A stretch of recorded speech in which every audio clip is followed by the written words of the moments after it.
About a month ago, I was scanning Facebook when a post caught my eye.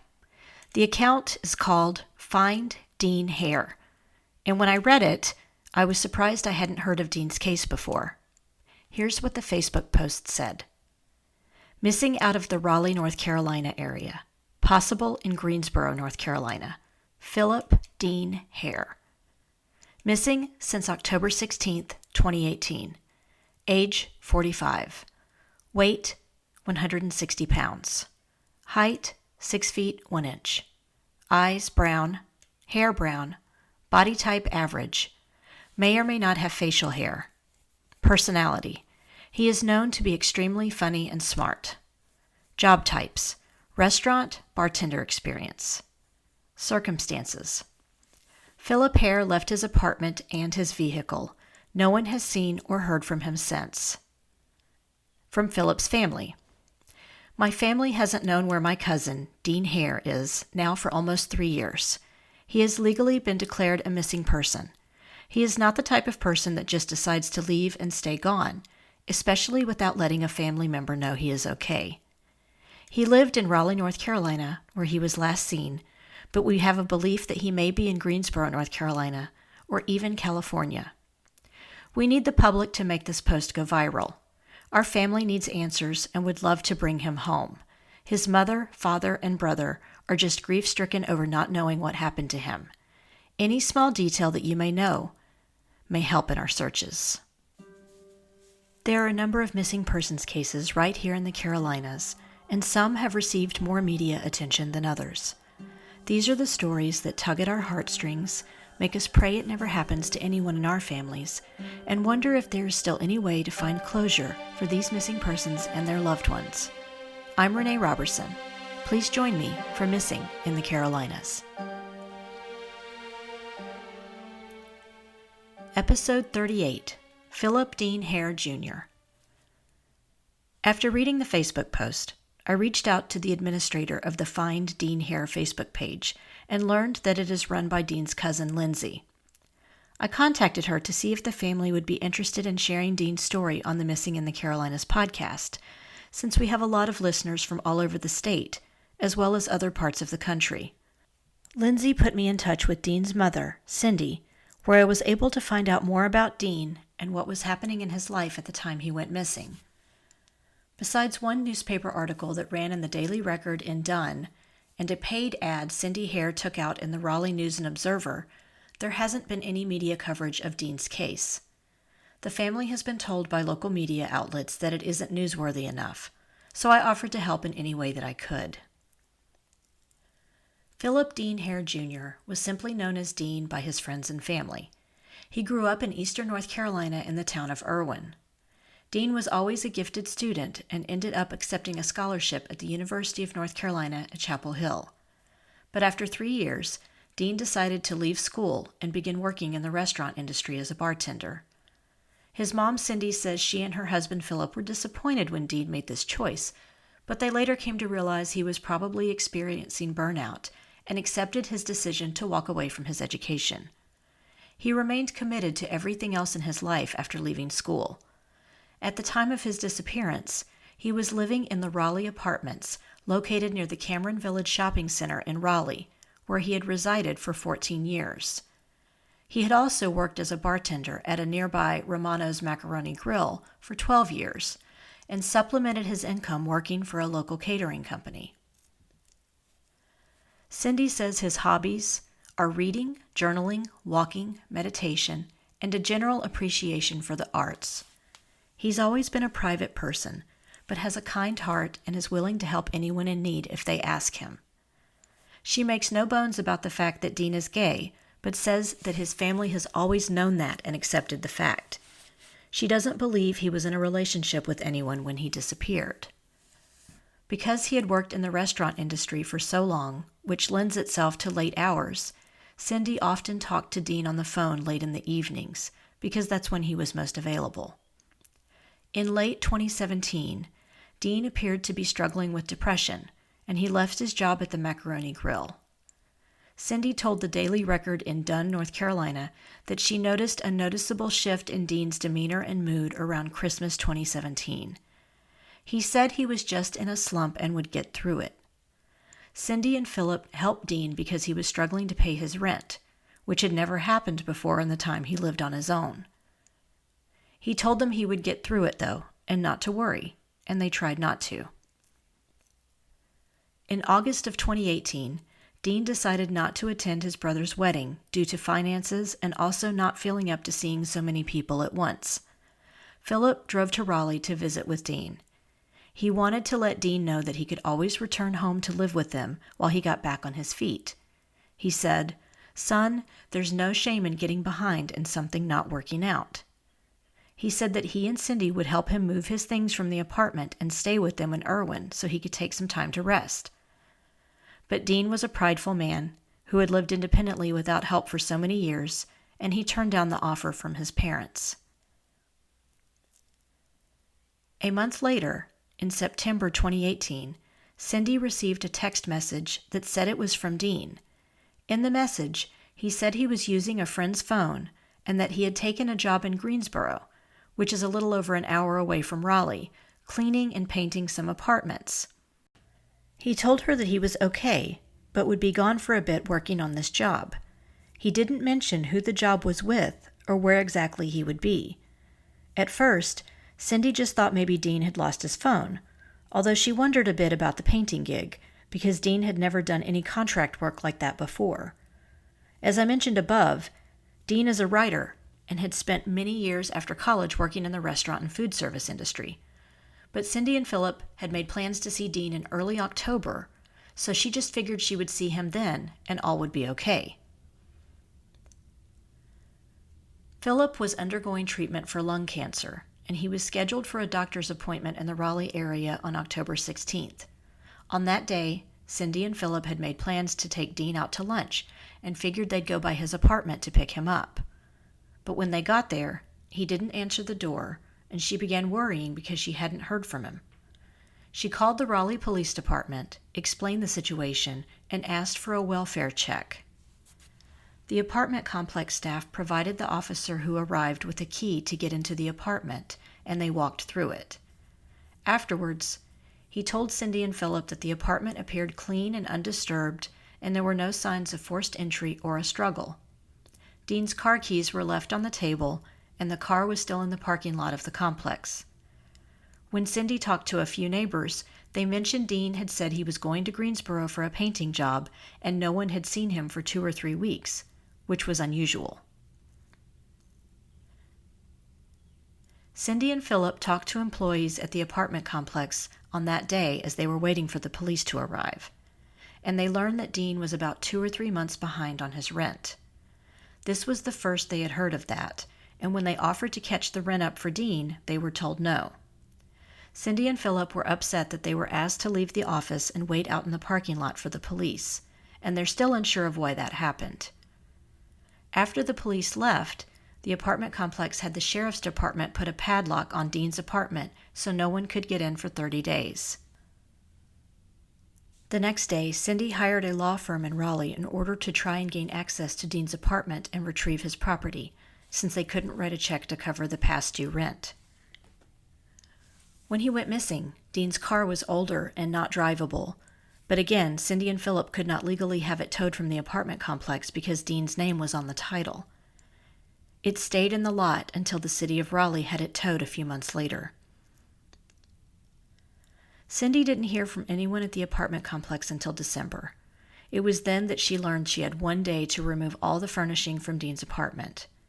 On December 13th, 2018, she was able to find a few guys with a local moving company to help her. It was not an easy task. Dean lived on the 3rd floor and there was no elevator. Dean's family were only allowed to work on this task from the hours of 9 a.m. to 5 p.m. that day, and Dean had lived in the apartment for 14 years at that point. They have rented a storage unit to keep Dean's personal belongings and furniture in. As I talked with Cindy, I learned she has been frustrated because every avenue she has tried to use to locate her son has turned out to be a dead end. Cindy and Philip worked with the Raleigh Police Department immediately to try and figure out what had happened to Dean. While I personally don't know the ins and outs of the investigation, I have to wonder if the fact that Dean was a 42-year-old adult male who had lived on his own for many years may have given the police department pause in the beginning. We often hear this in the case of missing adults, especially ones that are living on their own. It's said that people are allowed to go wherever they please. Unless there is clear physical evidence of someone being harmed, these investigations can be slow to gain traction. But because this was so out of Dean's character, his family was worried. The police interviewed Dean's friends, coworkers, and family members. They said they were making progress, but at the end of December 2021, the family was notified that Dean's case has now been relegated to the cold case division. At the time Dean went missing, Cindy also hired a private detective agency out of Raleigh to work on any leads. But in her opinion, the one employee who worked on the case didn't do a whole lot more other than follow up on leads family had passed on to her, and the experience turned out to be less than ideal. No new information was turned up even with the $2,000 retainer Cindy and Philip paid them. Cindy also contacted another private investigator in North Carolina, but I'm not going to mention his name here because they never had an official agreement. But what he told Cindy gave her hope. After making a few calls, this investigator said he had a mutual friend who also knew Dean, and that Dean had a friend out in California who had paid to get him out there and was taking care of him. Cindy says that she was told, "He is homesick, but he is okay." Cindy never heard anything else from the investigator, and after some other issues arose, she wasn't sure if he had been telling her the truth or not, and they ceased trying to work together on Dean's case. Before we continue, let's take a quick break to talk about our sponsor. I've always enjoyed writing fiction, but I didn't really get serious about it until I was in my 30s. After submitting to the WOW Flash Fiction Contest a few times, I was thrilled when I placed as a runner-up with my piece titled In the Depths. WOW still hosts a quarterly writing contest every 3 months, and I highly recommend entering it. The entry fees are minimal, and you can also purchase a critique to get feedback on your story once the contest concludes. The mission of this contest is to inspire creativity, great writing, and provide well-rewarded recognition to contestants. The contest is open globally to writers of all ages, and entries must be in English. And the best part is that the contest is open to all genres, from romance to science fiction to thriller suspense to literary fiction. The Spring 2022 Flash Fiction Contest, with literary agent Sharon Pelletier with the DC&B Literary Agency, closes on May 31st. Learn more by visiting wow-womenonwriting.com and click on the Contest tab. And now, let's get back to the show. Dean's family does wonder if he could have gone missing on his own. Dean's cousin, Lindsay, and her mother are both active on social media and have seen some messages about Dean, and they have also been contacted by people claiming to be friends of Dean's. They sent me some screenshots they have taken over the past 3 years. Here is a text from a conversation a woman named Angela sent Dean's aunt, Charlene Hubbard, on November 15, 2018. This all occurred via Facebook Messenger. "I just heard from Dean. He says he is okay and safe." When Charlene asked the woman if Dean knew his family was looking for him, Angela replied, "Yes, and I've asked him to at least call his mom and to let her know he is okay." Angela said she did not know Dean's number and that he wouldn't tell her where he was. Charlene then asked the woman to ask Dean what his grandfather's name was. Angela messaged back, "Ralph." When Charlene asked what Ralph's middle name was, Angela typed, "Pinky," Pinky. "He said he had to go now," she added. Dean's grandfather's middle name was Pinckney, and his full name was Ralph Pinckney Pope, so this was close. But Dean's aunt and cousin still weren't sure if the message was from someone who was actually speaking with Dean at the same time. Dean's family also saw messages posted online from some of Dean's friends that mentioned they hoped he was pulling the ultimate ninja. And one friend named Christina even said he had prepped her well before he left. She also mentioned Dean told her he wasn't close with his family, so she was hesitant to say anything about what she knew when she talked to the private investigator who was working on the case. During this Facebook exchange on the post, another female friend even went so far as to say this: "I feel so badly for his mom. He really presented his family dynamics in a completely different light when speaking to me. He was very reticent about participating in his brother's wedding, but said he would for the family. I just can't believe Dean dropped off the face of the earth like this. I think about him so often. I pray that he's somewhere and okay." At this point, no one knows if Dean actually went to Greensboro to take the painting job, or if that's just what he told his friends, family, and neighbors so they wouldn't worry. Cindy does not believe Dean would have harmed himself. He knew he was loved, and his family would do whatever they needed to in order to help him get back on his feet. But these social media messages and Cindy's conversation with the one PI also point in the direction that Dean may have left on his own. At this point, his family does not know what to think. They love him and they miss him, and they think about him every day. Dean's father, Philip, has been diagnosed with stage 3 lung cancer. They just want to know what happened to their son, regardless of the circumstances, as he has now been missing for more than 3 years. Dean is 45 years old, and we will post a photo of him on our social media pages. You can visit the Facebook page Find Dean Hare for more information as well. Michael Harmon is now the detective in charge of Dean's case at the Raleigh Police Department. The phone number there is 910-891-9613. Anyone with tips can also call Dean's mom, Cindy Hare, at 919-996-1503. Before I end today's episode, I want to mention a John Doe that was found in Iredell County in 1975.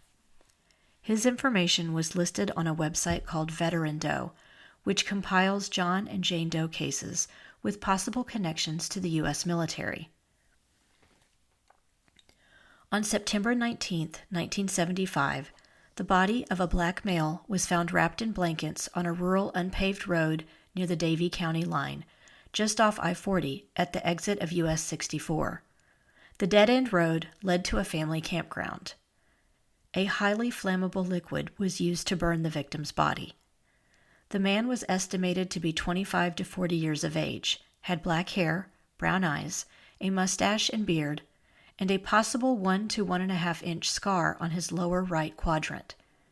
He stood about 5 feet 11 inches tall and weighed 150 pounds. Fragments of Seafarer brand blue denim trousers, the kind used for the Navy, a belt with a metal buckle, and fragments of a white t-shirt were found on the body. The victim was also wearing a pair of blue Keds sneakers. If you have any information on the possible identity of this victim, you can visit the website namus.gov and search the case number 998. I'll include an artist rendering of the victim on the Missing in the Carolinas social media pages. This brings us to the conclusion of this episode of Missing in the Carolinas. If you enjoyed this episode, please do me a favor and give it a 5-star rating wherever you listen to your podcasts. We're also now on Instagram, Facebook, and YouTube, so please like our pages and get started on a discussion of the missing people profiled on the show. Do you know of a missing persons case in North or South Carolina that you think should be covered? Email me at missinginthecarolinas@gmail.com with any details you can share. And don't forget to check out our sponsor, WOW Women on Writing, and the great programs and writing contests they have to support writers at wow-womenonwriting.com. Cover art for this podcast was designed by Macintosh Multimedia. All episodes are researched and written by me, Renee Robertson, with sound editing provided by Mia Robertson. Thanks so much for listening.